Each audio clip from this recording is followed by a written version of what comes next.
Electronics manufacturing is highly automated.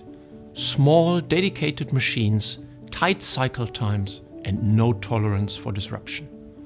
The challenge isn't only designing the line, it's keeping projects on schedule, especially when control debugging and motion checks happen too late.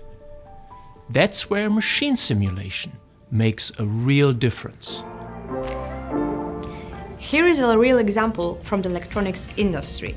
The customer faced a tight schedule and there wasn't enough time to debug control design on the actual machines.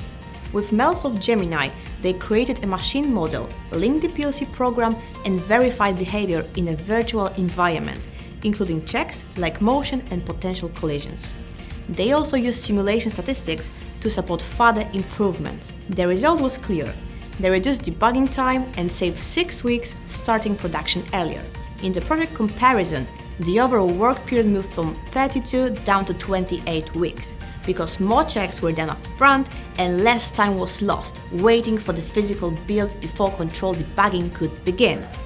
That's the practical value of virtual commissioning.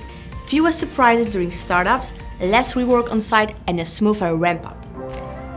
In electronics, time lost in debugging is time lost in production. MELSOFT Gemini helps you move critical checks earlier so you start up faster and with more confidence. Test virtually, run reliably.